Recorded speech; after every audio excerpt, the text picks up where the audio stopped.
अस्सलाम वालेकुम। मैं हूं बिशारत हुसैन और विजडम विरसा में आज जो टॉपिक लेके आए हैं वो मैरिज और डाइवोर्स है। बहुत ही इम्पोर्टेंट टॉपिक है। आजकल तकरीबन हर फैमिली को, हर दूसरे बंदे को कोई ना कोई या शादी के मसाइल हैं या डाइवोर्स के मसाइल हैं। तो शादी और डाइवोर्स ज़िंदगी का हिस्सा है। शादी सुन्नत है, लेकिन इसको निभाना ये अखलाक के आला दर्जे में आता है। लेकिन खुदा न खास्ता अगर वो नहीं चल पाती किसी वजह से तो फिर आपको डाइवोर्स की तरफ जाना पड़ता है। तो इसमें देखेंगे कि डाइवोर्स क्या है और किस तरह ली जा सकती है, इसकी मेन कंपोनेंट्स क्या हैं, क्या करना चाहिए, या अगर आपने दूसरी शादी करनी है तो उसके लिए आपको कैसे प्लान करना पड़ेगा, और डाइवोर्स के लिए आपको क्या क्या चीज़ चाहिए होगी। तो डाइवोर्स जो है नॉर्मली ऑफ कोर्स वही लोग करते हैं जिनका आपस में चलना नामुमकिन हो जाता है या मुश्किल हो जाता है। तो सबसे पहले हम देखते हैं शादी, मैरिज।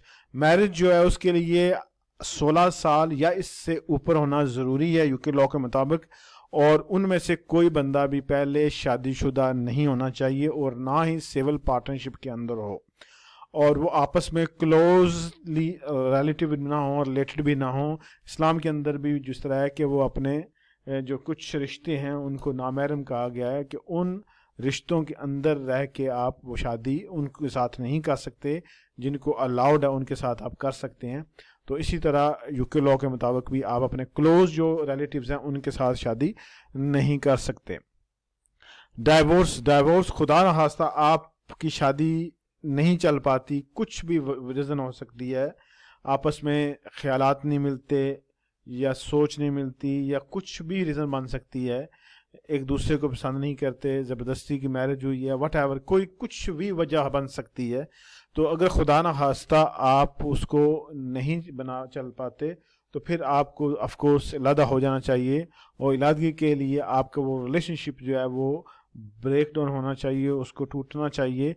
वो टूटेगा कैसे? जब आप उसको डाइवोर्स, इस्लामिक और इंग्लिश डाइवोर्स में यह है कि इस्लामिक आपकी डाइवोर्स तो उस दिन हो जाएगी जब आप 3 दफ़ा वो लफ्ज़ बोलेंगे, तो उस वक्त तो आपका हो जाएगी तलाक जो है इस्लाम के लिहाज से। लेकिन चूंकि आप यूके में रह रहे हैं, यूके में आपके सारे डॉक्यूमेंट्स हैं, लीगलिटी है उसकी, आपकी जायदाद, आपके जो वीज़े हैं, सारी चीज़ें उस पर बेस कर रही हैं, तो फिर आपने उसको लीगली उसको डाइवोर्स देनी है। तो लीगल डाइवोर्स देने के लिए आपकी शादी का लीगली उसको रिकग्नाइज यूके में होना ज़रूरी है।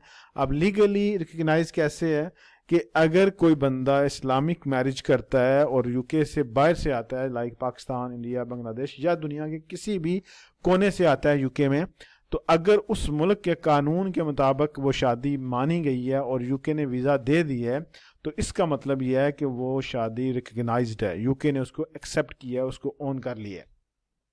तो आपकी शादी जो है डाइवोर्स के लिए ज़ाहिर है कि वो लीगली रिकग्नाइज होनी चाहिए, चाहे वो आप अपोजिट सेक्स के साथ हैं या सेम सेक्स के साथ हैं, तो आपको वो दोनों जो है वो दोनों सूरतों में रिकग्नाइज होनी चाहिए।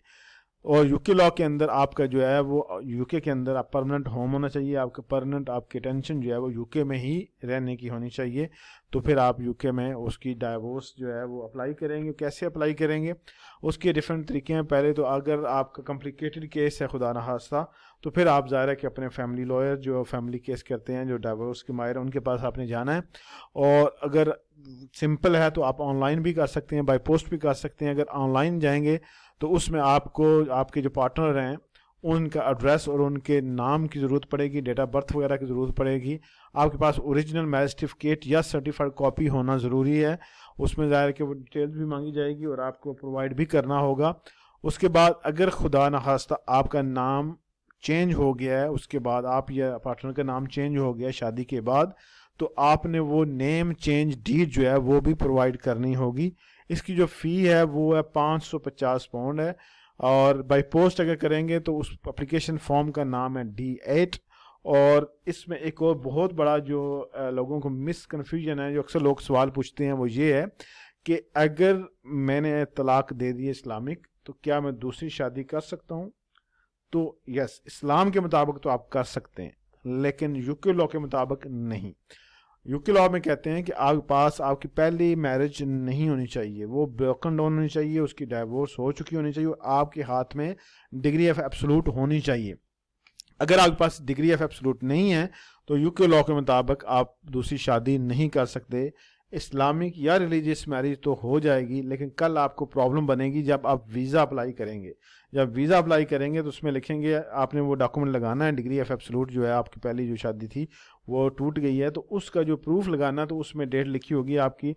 फॉर एग्जांपल डाइवोर्स हुई है 1 जनवरी 2021 को और आपकी शादी करके आ रहे हैं 15 दिसंबर 2020 को, तो शादी आप पहले नहीं कर सकते। शादी आपकी उस डिग्री ऑफ एब्सोल्यूट के बाद होनी चाहिए, तब जाके आपको जो पार्टनर है उसका यूके का वीज़ा लगेगा। अदरवाइज वो वीज़ा या वो मैरिज इनवैलिड है, क्योंकि वो रूल के मुताबिक ही नहीं है। मैं छोटी सी मिसाल देता हूँ, अगर आप नमाज का टाइम नहीं है तो नमाज पढ़ लेंगे तो वो अदा नहीं होगी, बेशक आप सारे उसके जो फ़राइज़ हैं, जो उसके अहकामात हैं, उन पर पूरा अमल करके वो सारे उसके वाजिबात पूरे भी करते हैं, तब भी वो पूरी नहीं हो। इसी तरह कि जब आप वक्त से पहले, जब वो आप वो क्वालिफाई ही नहीं कर रहे तो वो आप शादी करेंगे तो आपकी शादी वो किसी काम की नहीं होगी यूके लॉ के मुताबिक और वीज़े के हवाले से।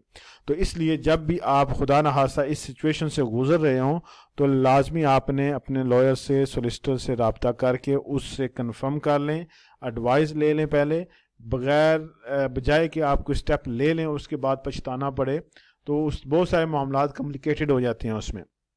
तो उसका जब तक आपकी शादी उस डेट के बाद नहीं होगी तो यूके लॉ उसको ऑन नहीं करेगा, उसको एक्सेप्ट नहीं करेगा और आपका जेन्युइन शादी नहीं होगी। उस बेस पे आपका वीज़ा भी, जो पार्टनर वीज़ा है, वो एंट्री क्लीयरेंस उसकी नहीं हो सकेगी। बेशक आप बाकी सारे जो फ़राइज़ हैं, उसके जो कंडीशंस हैं, वो सारी आप मीट कर रहे हैं, आपका 18,600 इनकम भी पूरी कर रहे हैं, उन्होंने जो पार्टनर है उसने इंग्लिश लैंग्वेज भी कर ली है, TB टेस्ट भी कर लिया है, बाकी जो भी सारी कंडीशंस हैं वीज़े की वो आपने पूरी कर ली हैं। लेकिन चूंकि आप जो बेसिक उसकी जो कंडीशन है, मेन जो उसके फ़राइज़ में आता है, वो आप पूरी नहीं कर रहे, तो उसका मतलब है कि आप जो है वो उसको क्वालिफाई नहीं कर पाएंगे और आपका वीज़ा जो है रिफ्यूज़ हो जाएगा। और दूसरा एक अक्सर सवाल पूछा जाता है कि क्या हम शादी फ़ोन पे कर सकते हैं? हाँ, इस्लाम के हवाले से शायद जायज़ हो जाए, क्योंकि आजकल बहुत सारी डिवाइसेस विजुअल आ चुकी हैं, तो मे बी जो स्कॉलर्स हैं वो आपको सही बताएंगे, इस्लामिक स्कॉलर्स, वो शायद शादी इस्लाम की नज़र में तो हो जाएगी जब आप फ़ोन पे निकाह करते हैं या विजुअल देख के करते हैं, लेकिन इस्लामिक जो मैरिज है जो आपने की है उसको अगर आप वीज़े के लिए यूज़ करेंगे तो यूके होम ऑफिस है उसकी उस शादी को, जो टेलीफोनिक शादी है, वो 90% चांस है वो उसको रिफ्यूज़ कर देगा, अनलेस आपके पास वेरी वेरी स्ट्रॉन्ग कोई उसकी प्रूफ है या आपके पास उसका कोई रीज़न है। तो बिफोर कोई स्टेप लेने से पहले, क्योंकि ये एक बहुत बड़ा एक इवेंट होता है, एक बहुत सारा एक फरीज़ा होता है, एक सुन्नत है, तो इससे बहुत सारे मामला जुड़े होते हैं, आपके फैमिली के, आपके जो वरासत है उसके बाद, और आपके अपने जो डॉक्यूमेंटेशन है, आपके वीज़ा हैं, आपकी जो आने वाली औलाद है, नस्ल है, उनके बहुत सारे मामला जुड़े होते हैं। तो अपने पेपर को, अपनी हर चीज़ जो है वो अगर सही लेके चलेंगे तो कल उनके लिए भी आसानियाँ होंगी।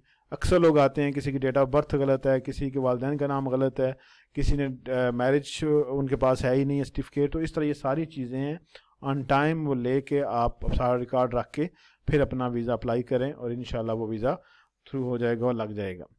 अगर आपका किसी किस्म का इस बारे में कोई क्वेश्चन है तो आप कमेंट सेक्शन में कर सकते हैं। अगर आपको कोई सजेशन देना चाहते हैं तो वो आप सजेशन भी दे सकते हैं। आपने वीडियो देखी, अब आपके टाइम का बहुत शुक्रिया। अल्लाह हाफिज़।